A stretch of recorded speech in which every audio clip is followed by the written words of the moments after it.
غسل یا نہانا کیا ہے، اس کے کتنے فرض ہیں، کتنی سنتیں ہیں، غسل کرنا کب واجب ہوتا ہے، ان مسائل کے ساتھ میں حاضر ہوا ہوں۔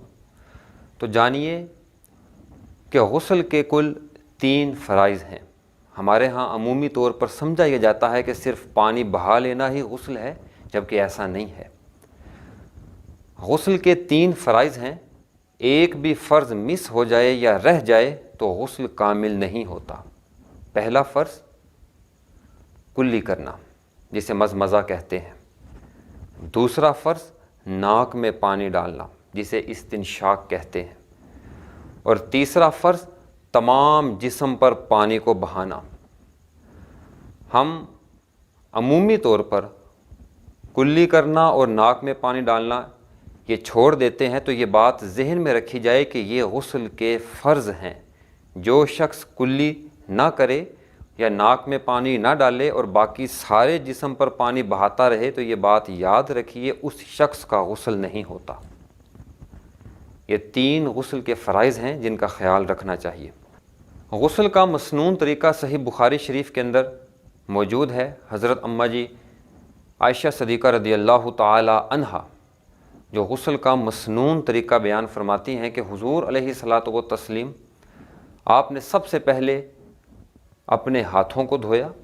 ہاتھوں کو دھونے کے بعد حضور علیہ الصلاۃ والتسلیم نے جس انداز سے نماز کے لیے وضو کیا جاتا ہے آپ نے وضو فرمایا، اور تیسرے مقام پر حضور علیہ الصلاۃ والتسلیم نے غسل فرمایا۔ تو یہ غسل کا مسنون طریقہ ہے کہ پہلے ہاتھوں کو دھویا جائے، پھر وضو کیا جائے، اور پھر تمام جسم پر پانی کو بہایا جائے۔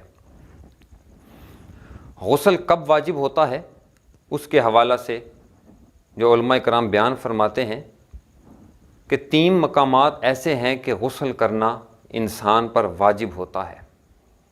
جب مرد جنبی ہو جائے، جنبی حالت میں آدمی کے اوپر غسل کرنا واجب ہوتا ہے۔ اگر بغیر کسی عذر کے انسان غسل نہ کرے، آدمی غسل نہ کرے، تو یہ مکروہ ہے اور انسان کو بلا عذر تاخیر کرنے پر گناہ ملتا ہے۔ دوسری صورت کہ جب خاتون اپنے مخصوص ایام سے پاکی حاصل کرتی ہے تو خاتون کے اوپر غسل کرنا واجب ہو جاتا ہے۔ اور تیسری صورت جو بیان کی جاتی ہے کہ جب کوئی شخص فوت ہو جائے تو زندوں کے اوپر واجب ہوتا ہے کہ اس مردہ کو غسل دیں۔ اگر زندہ اس مردہ کو غسل نہیں دیتے تو یہ ایک فرض کو ترک کرتے ہیں اور تمام کے تمام افراد اس میں گنہگار ہوتے ہیں۔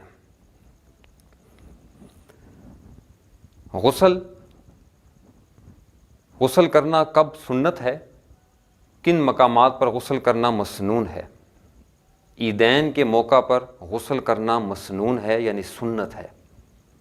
جمعہ کے دن جمعہ کی نماز کے لیے غسل کرنا مسنون ہے، یعنی سنت ہے۔ احرام باندھنے کے لیے غسل کرنا یہ سنت ہے۔ حضور علیہ الصلاۃ والتسلیم ان 3 مقامات پر باقاعدگی کے ساتھ غسل کا اہتمام فرمایا کرتے تھے۔ اور آج کل ایک جو مسئلہ اکثر پوچھا جاتا ہے کہ چونکہ سسٹم جدید ہو گیا ہے، ہمارے گھروں میں شاور لگے ہیں، تو کھڑے ہو کر نہانا یا غسل کرنا کیسا ہے؟ تو یہ سماعت فرمائیے کہ پہلے زمانے کے اندر جب حضور علیہ الصلاۃ والتسلیم آپ غسل فرمایا کرتے تھے تو آپ ہمیشہ بیٹھ کر غسل فرماتے تھے، آپ نے کبھی کھڑے ہو کر غسل نہیں فرمایا۔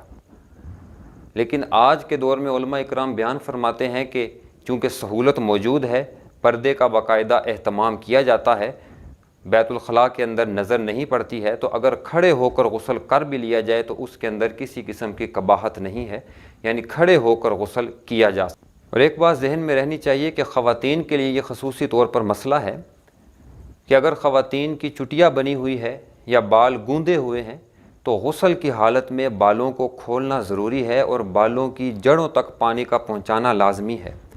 اگر جسم کا کوئی ایک حصہ بھی خشک رہ جاتا ہے تو غسل کامل نہیں ہوتا اور انسان طہارت حاصل نہیں کرتا۔ تو یہ بات مردوں کے لیے بھی ضروری ہے اور عورتوں کے لیے بھی ضروری ہے کہ اپنے بالوں کی جڑوں تک پانی کو پہنچایا جا سکتا ہے۔ واللہ اعلم بالصواب۔